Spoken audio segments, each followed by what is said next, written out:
అయినప్పటికీ సింధు నాగరికత పతనమైపోయిన తర్వాత భారతదేశంలో ఏర్పడిన మరో గొప్ప నాగరికతే ఆర్య నాగరికత. ఇదిగో మీ టెక్స్ట్ బుక్ లో రాశాడు, ఆర్యులు అనే వాళ్ళు భారతదేశానికి చెందిన వారు కాదు, ఇది ఇండో యూరోపియన్ జాతికి చెందిన వారు అని చెప్పేసి కొంతమంది రాశారు. మరి కొంతమంది ఆర్యులు అనే వాళ్ళు ఆర్కిటిక్ ప్రాంతం నుంచి వచ్చారని చెప్పేసి కొంతమంది రాశారు. మరి కొంతమంది ఆర్యులు అనే వాళ్ళు వీళ్ళు ఆరు పర్వతాల యొక్క తూర్పు ప్రాంతం నుంచి అని చెప్పేసి కొంతమంది రాశారు. కొంతమంది ఆర్యులు భారతీయులు అని చెప్పేసి కొంతమంది రాశారు. ఎవరు ఏమి రాసినప్పటికీ ఆర్యులు అనే వాళ్ళు విదేశీయులు చెప్పేసి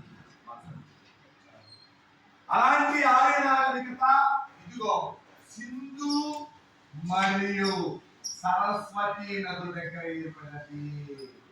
సింధు మరియు సరస్వతి నదులు ఏర్పడినారంటే ఆర్య. చెప్పండి, ఏ రాజు దగ్గర? మళ్ళీ చెప్పు. సింధు సరస్వతి నదుల దగ్గర ఏర్పడిన నాగరికతే ఆర్య. ప్రస్తుతం భారతదేశంలో సరస్వతి నది లేదు. ఏమైపోయింది సార్ అంటే, రాజస్థాన్ లో ఒక ఎడారి ఉంది, తెలుస్తుంది అందరికి, థార్ ఎడారి. ఈ ఎడారిలో ఇంకిపోయినది సరస్వతి నది. ఈ ఎడారిలో ఇంకిపోయినది సరస్వతి. మరి సరస్వతి గురించి మనకు సార్ అంటే, ఋగ్వేదంలో సరస్వతి గురించి అధికంగా రాశారు. ఏ వేదంలో అధికంగా రాశారంటే ఋగ్వేదంలో. ఋగ్వేదంలో ఏ నది గురించి అధికంగా రాశారంటే సరస్వతి నది గురించి అధికంగా రాశారు.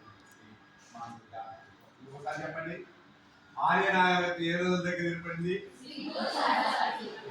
సరస్వతి నది ప్రస్తుతం భారతదేశంలో ఉందా? ఏమైపోయింది? ఈ నది గురించి ఏ వేదం అధికంగా రాయబడి ఉంది? ఋగ్వేదంలో అధికంగా ఈ నది గురించి రాయబడి చెప్పేసి అనుకుంటారు. Very very important.